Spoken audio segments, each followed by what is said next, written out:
everyone, welcome back to my YouTube channel. Thank you everyone for giving a good response to this new MCQ series management. आप में से काफी लोग मुझसे लगातार रिक्वेस्ट कर रहे थे कि सर MCQ के ऊपर कुछ सीरीज शुरू हो जाए, तो एक तो मैंने ऑलरेडी YouTube पे शुरू कर दी है जो वीकली सीरीज मैं आपके साथ फॉलो कर रहा हूँ, बट इसके साथ मैं पैरेलली एक बहुत ही डिटेल्ड और कॉम्प्रिहेंसिव मैनेजमेंट की एक पूरी MCQ सीरीज शुरू करने वाला हूं, जिसमें लाइव मॉक टेस्ट्स होंगे, साथ में लाइव सेशंस होंगे एक्सप्लेनेशन के लिए, प्लस मैं कुछ स्ट्रैटेजीज भी आपको बताऊंगा। तो बहुत जल्द उसके ऊपर एक डिटेल वीडियो मैं आपके सामने लेकर आऊंगा कि उसको हमें कैसे स्टार्ट करना है, ठीक है। तो बट आज का ये सेशन जो पिछले वीक में मैंने जितने भी क्वेश्चंस आपको दिए थे उन सभी क्वेश्चंस को कवर करते हैं one by one. So let's begin. So the first question जो मैंने इस बार आपको दिया था, that question was suppliers are powerful when, ये कुछ ऑप्शंस आपके सामने हैं।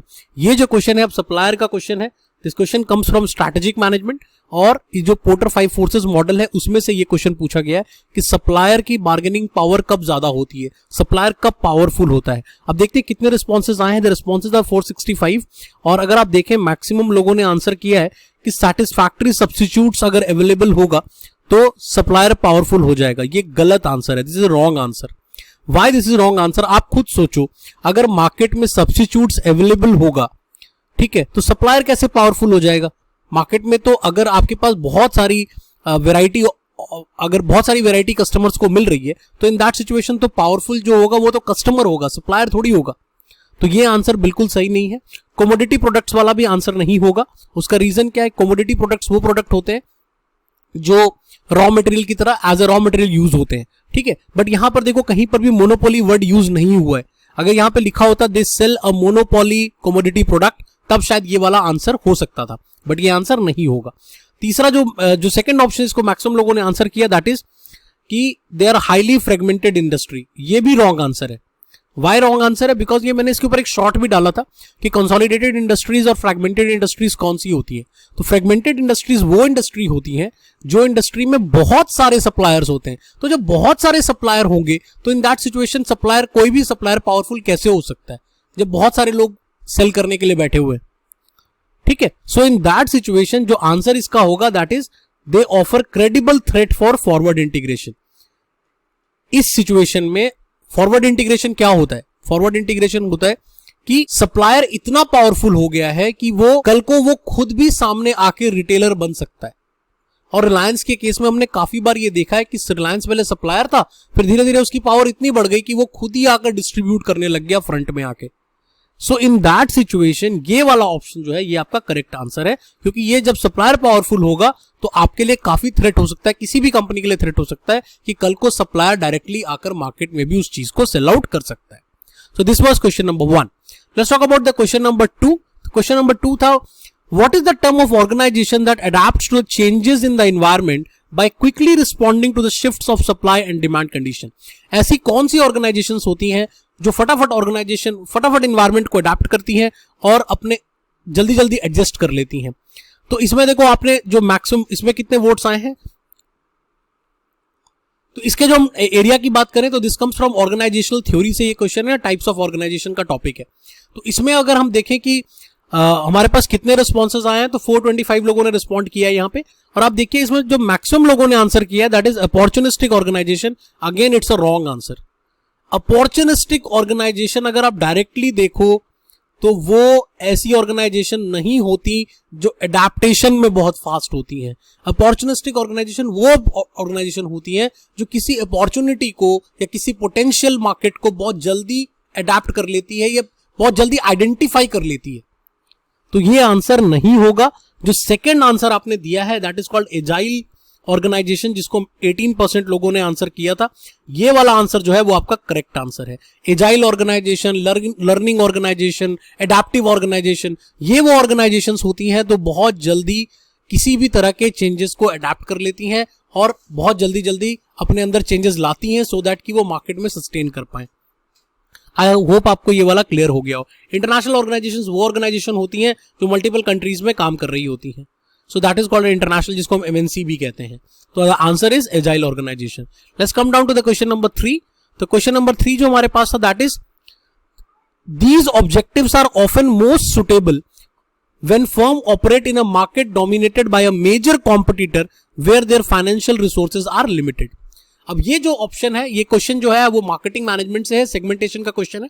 क्वेश्चन क्या पूछता है कि कौन सी इन चारों चीजों में से कौन सी जो स्ट्रैटेजी है वो बेस्ट स्ट्रैटेजी है जब आप देखते हो कि मार्केट में एक मेजर डोमिनेंट कस्टमर है आपका और उसकी आपकी जो फाइनेंशियल रिसोर्सेज है वो भी बहुत कम है।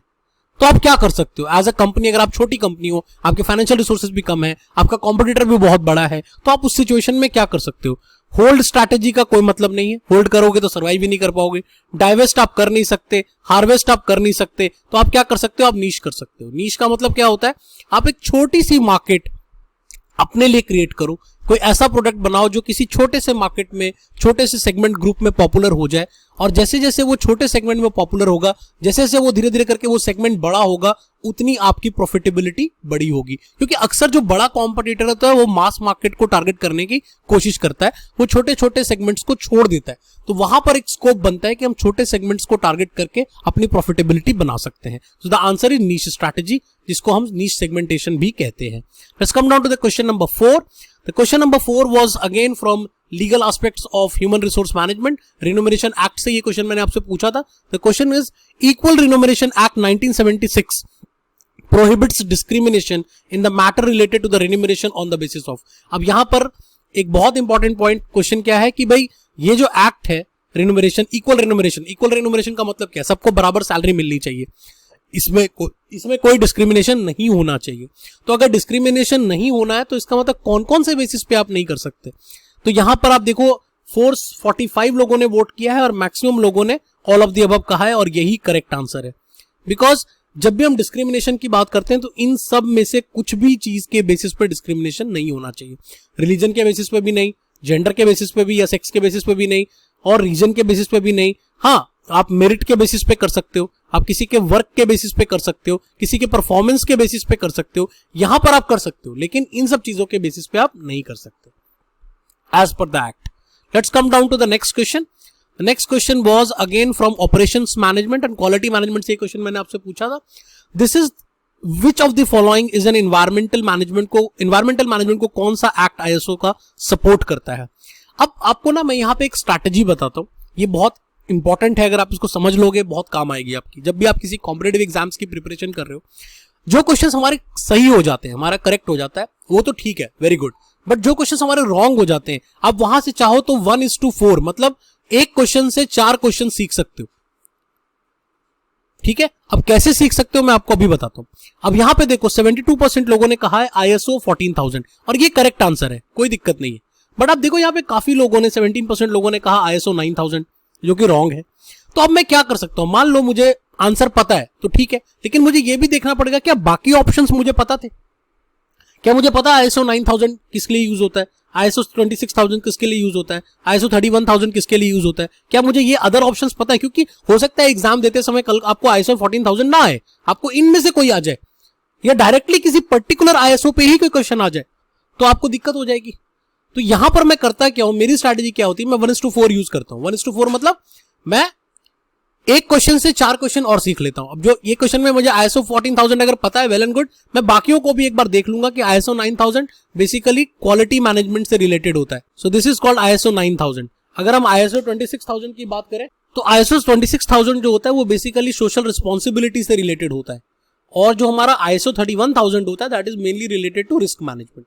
तो यहां से आप देखो कि मुझे ये बाकी के भी पता चल गए. अब कल को अगर इनमें से कोई क्वेश्चन आएगा तो मैं उसको भी आंसर कर पाऊंगा. तो जब भी आपका कोई क्वेश्चन गलत हो, आप ध्यान से देखो कि बाकी जो 4 ऑप्शंस थे मुझे वो पता थे या नहीं पता थे. तो जब आप रिव्यू करते हो अपने आंसर्स को तो वहां आपको इसकी काफी हेल्प मिलती है, और 1:4 का फॉर्मूला आप लगा सकते हो, जिससे कि आप एक ही क्वेश्चन से 4 और क्वेश्चन सीख जाओगे. आई होप अब this one is clear. Let's move to the question number 6. Question number 6 था जो मैंने आज ही सुबह आपसे पूछा था. The question was in supply chain management ATP क्या स्टैंड्स करता है? अब सप्लाई चेन मैनेजमेंट का ये क्वेश्चन है. 258 लोगों ने ऑलरेडी रिस्पॉन्ड कर दिया है, बट अगर आप ध्यान से देखो उन्होंने आंसर किया एक्टिव ट्रांसपोर्ट प्रोटोकॉल, जो कि एक रॉन्ग आंसर है. बिल्कुल सप्लाई चेन मैनेजमेंट के कंटेक्स्ट में ये सूट ही नहीं करता. सप्लाई चेन मैनेजमेंट का मतलब क्या होता है कि जब आप अपनी जो आपका सप्लाई, आपकी जो प्रोडक्ट की सप्लाईज है और आपका जो प्रोडक्ट का प्रोडक्शन है और जो डिलीवरी है उसको आप इंटीग्रेट करते हो. और इसलिए सप्लाई चेन मैनेजमेंट में जो ATP का मतलब होता है वो होता है अवेलेबल टू प्रॉमिस, कि हम जब टाइम पे आपको प्रॉमिस कर रहे हैं, हम जिस टाइम पर अपनी कमिटमेंट्स कर रहे हैं, जिस टाइम पे प्रॉमिस कर रहे हैं, उस टाइम पे उसको अवेलेबल कराने की कोशिश करेंगे as a in a very very important thing. इसमें से मुझे लगा था कंफ्यूजन आपको एक्टिविटी ट्रैक और परफॉर्म को लेकर होगी, बट अनफॉर्चुनेटली मैं यहाँ देख रहा हूँ कि काफी लोगों ने गलत आंसर किया है। तो इस वीक में अगर मैं टोटली देखूं कि आप लोगों ने कैसा परफॉर्म किया है, तो मैं देख रहा हूँ आप में से सिर्फ 2 क्वेश्चंस में आपने काफी लोगों ने करेक्ट आंसर किया है। बाकी जगह पर आप कहीं ना कहीं you are not able to answer correct, majority लोगों ने गलत आंसर कर दिया। इस वजह से इस वीक का विनर तो कहीं ना कहीं मैं हूं, क्योंकि मैंने आपको फंसा लिया अपने क्वेश्चंस के जाल में। अब देखेंगे कि अपकमिंग वीक जो हमारा आ रहा है उसमें कौन विनर बनता है, आप जीतते हो या मैं जीतता हूं।